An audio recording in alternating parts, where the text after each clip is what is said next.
Welcome to team at Berkshire Hathaway Home Service Ambassador Real Estate Company. My name is Mark Wehner II, team leader of Champions Real Estate Team. So every Wednesday we jump on and kind of going to run down the real estate market over the last week. Joining me today is Russ Williams with Williams Mortgage. So he'll kind of give us a rundown of what's going on the mortgage industry side of it. So first off, we like start off our little video here with our quick tip. Quick tip is actually our home buyer evaluation checklist. So I'm going to show that to you here. I actually just taught a 3-hour continuing education course to 24 other agents yesterday. For 3 hours, I talked about this one page. So you can get that home buyer evaluation checklist from our championsrealestateteam.com website.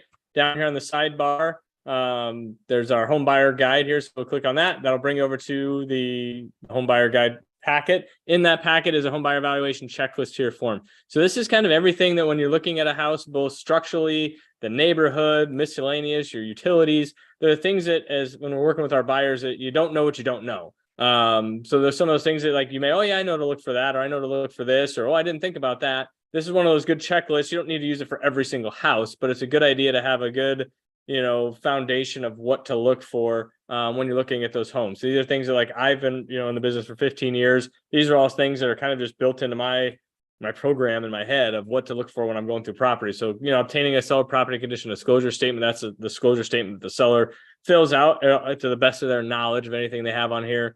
Square footage, lot lines, plot plans, floodplains, the burglar alarms, kind of your Ring doorbells, those type of things, water softeners, going into, the potability. If you're buying an acreage, it's on a well. Does it, what's the adequacy of the pump, that's out there? Is it sufficient enough? I know when we built our house on an acreage, we were putting a sprinkler system in. You need to have a specific flow rate or higher. I believe it was like 14 gallons a minute or more on that pump to operate your sprinkler system. So things like that you don't think about. Another one is, your proximity to the fire station, especially if you're in a rural area. I found out that if you're 5 miles or more, your rates are going to go up. So those type of things, these are all things that you don't think about, but that's what we have a checklist here for, so that you can kind of, cruise through it and get a good idea of what's on here. So that's kind of our quick tip. So jump onto our championsrealestateteam.com website, go on the sidebar, down about halfway down, there's the buyer's guide. This is in the buyer guide. You can print off. It just goes to our Google Docs here. You can print it off, download it. It's free. And all of that good stuff. So, great information in this packet, but just want to highlight one of the things that are in here. So let's jump into what's gone on in the real estate market over the last week. We saw activity as far as number of new listings going live. So let's just pull up here for you. So we had 662 new listings over the last week. That's up 100 from the previous week.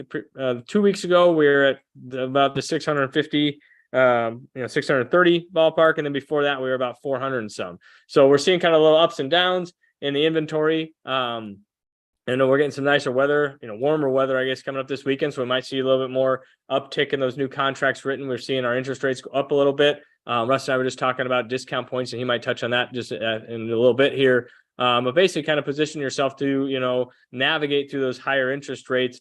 But we're still looking to, we're not necessarily seeing prices reduce or anything. We may see them plateau a little bit, but depending on the segment, what you're in, if you're under 400, above 400, that 800 price point.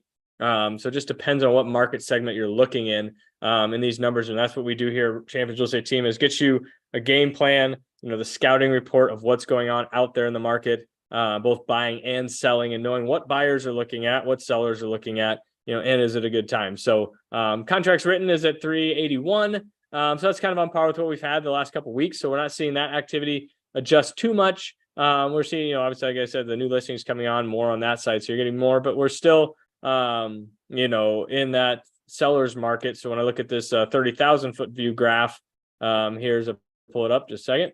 So as a pull up here, we still have 2 months of inventory. So that basically means, as far as the number of homes that went under contract, when sold, we'd have about 2 months of homes. If no other houses came on the market, we'd have 2 months worth of homes to go through essentially. Omaha and Lincoln MLS active listings is at 2,800. It's gone up about 100 each week. So we're seeing more of that. Our Douglas Sarpy County is about that 1,500 ballpark. We've been at that 1,500 range probably for the last almost month or so. So that number really hasn't been changing. Like I said, it's one in, one out. That number's not really going up, going down too much, just based on the activity. The existing homes for sales at 750. New construction's about 840. Our average sold price is kind of hovering right there at that 335 point. But I still think good time. We're going to see the activity. Sometimes now people put the brakes on. Looking at houses, we're coming into the fall months. I still think it's a good time to keep your foot on the gas. If you're out there looking at homes, like we said, if rates do drop down, in the next couple of years or whatever, you can still refinance that. But if you're able to get into that house now, let's say you get a $400,000 house today, maybe that house, next spring when there's more buyers that enter the market is at 415, 420. So if you can get that house down at a more, competitive rate now, everyone, when they buy a house, they think it's always expensive. I can't believe I paid 400. I can't believe I paid for this. But 5 years from now, you're like, gosh, I wish I'd have bought two houses. So it's kind of those things when you look at it from that perspective of it. You don't wait to buy. You don't wait to buy. You buy. What is that? You don't just drop it. You don't wait to buy real estate. You buy real estate and wait. Buy real estate. You don't wait to buy real estate. You buy real estate and wait. Yeah, there you go. Yeah. Anyways, yeah, that's kind of rundown about what the market's doing. So I guess let's touch base with Russ and what the mortgage side of it's doing. How are we doing, Russ? Not doing too bad. Can you hear me okay? Yep. Awesome. Yeah, mortgage rates are a little up from where they were last week. And a significant reason for that is some of the Fed governors that are out speaking are kind of beating their chest that they think we need to raise short-term rates even more to fight inflation. I happen to think that they may be incorrect on that. Mainly because we've seen inflation continuing to improve for almost a year and a quarter now, and we are starting to approach where they want it to be. The way that inflation is calculated that they look at, it's looking at the most recent 12 months. And so if more recent months are showing that we are seeing return to acceptable levels of inflation, that's a positive sign, but the Fed still thinks we need to do more. But they do say that they're going to be looking at data. So I feel that over the next couple of months, we might see some data suggest that maybe the Fed is pushing a little bit too far. Hopefully they don't push us into a recession. Having said that, of course, interest rates, I don't like them any more than any of you do. They're higher than what I would like for them to be. And I know some people have gone to the sideline, but I would tell you that in the last 18 months, we have seen, and this is data from the Consumer Financial Protection Bureau, which is the police for all things credit at the federal level. They have seen a higher percentage of borrowers paying discount points than in any other year. And for those of you that haven't heard that term discount points, a discount point is just an additional fee that you would pay up front in exchange for getting a little bit lower interest rate. It's kind of think of it like a sliding scale. The more that you pay up front in the form of discount points, the lower your interest rate, and therefore the lower that your monthly payment would be. In fact, the average borrower is paying somewhere in the range of $2,400 to $2,500 in additional cost up front in order to get that interest rate down. So for those of you that feel as I do that rates are going to be down next year, certainly you can pay points. But I would encourage you, and we've talked about this before, Mark, I would encourage you to not jump on the fence and not buy a home if you're thinking about it, because if rates do come down, a lot of people are on the fence and they're going to jump back off the fence and into the buying market, which is going to put upward pressure on home prices. And we only have so much inventory available. Mark had mentioned we've only got 2 months worth of inventory out there right now.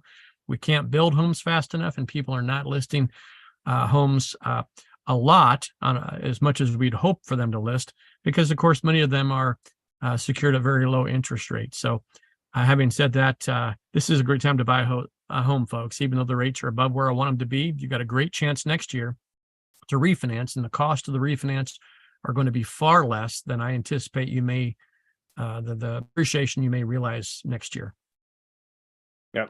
So awesome. Well, yeah. If you guys have any other questions as far as mortgage side of it, or just want to get a game plan together, I think I said it before in all the videos, is the first step is getting in touch with, a mortgage lender, and Russ is a great asset to have, a good team member to have on your team, to give you that information. There's a lot of different programs out there for different situations that he can, say, does this work? And give you those options so that you can make that decision rather than, having a lender, well, this is what I think you should do, give you all the options, let you decide, work together as a team. And that's kind of what we like to do here at Champions, is work together as a team, buying a house, getting all the pieces of the puzzle put together through there. So, but appreciate him jumping on today. If you have any questions, his number is 402-290-8936. Feel free to reach out to me at 672-7670 or any of all of our social media platforms. We'll reach back out to you.